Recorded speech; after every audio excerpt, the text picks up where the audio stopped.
CompTIA A Core 2 Complete Training Course. Exam Objective 2.1 Summarize various security measures and their purposes. Physical security for staff.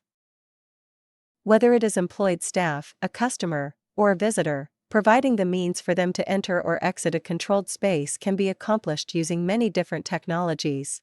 Let's see how we can manage these comings and goings in a secure and efficient way. First up, let's talk about keys. They might be old school, but keys are still a fundamental part of physical security.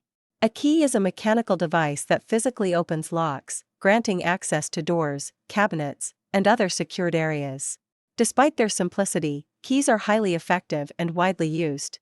However, their security is only as good as the control you have over them. Lose a key, and you might need to change the locks. But keys are reliable, easy to use, and don't require batteries or software updates, making them a go-to option in many scenarios. Moving into the modern age, we have key fobs. A key fob is a small electronic device that communicates with a reader to grant access to a secured area. They're convenient, often used for car doors or building access, and can be easily deactivated if lost or stolen. Then there are smart cards, which work similarly, embedding integrated circuits that can store and process data, making them more secure and versatile. Smart cards can not only grant access, but also store information like digital certificates, making them useful for both physical and digital security. Now, let's get into the cool stuff: biometrics. Biometrics use unique physical characteristics to verify identity, adding a layer of security that's tough to beat. There are several types to consider. One such type is a retina scanner. These scanners use the unique pattern of blood vessels in your eye to verify your identity. It's like having a personal, built-in barcode that's almost impossible to replicate.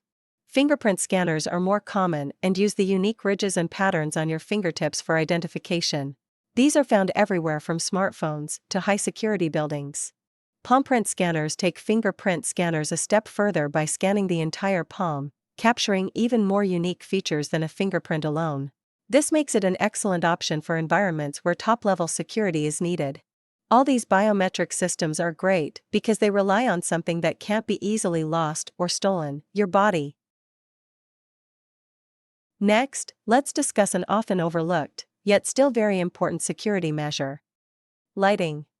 Good lighting is more than just a way to see where you're going, it's a physical security tool. Well-placed lighting can deter unauthorized access by making it harder for intruders to hide in shadows.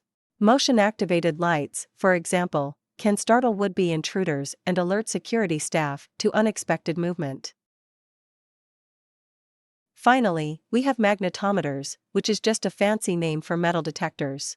Magnetometers detect the presence of metal by sensing the magnetic fields generated by metallic objects, making them ideal for security checkpoints where you need to ensure no unauthorized items, like weapons, are being brought into a controlled area.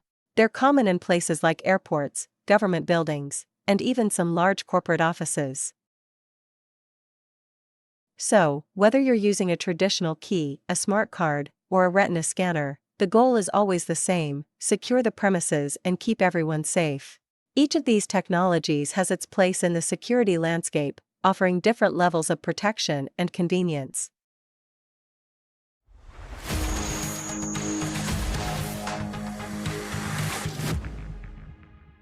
Thank you for watching. Subscribe for more great content.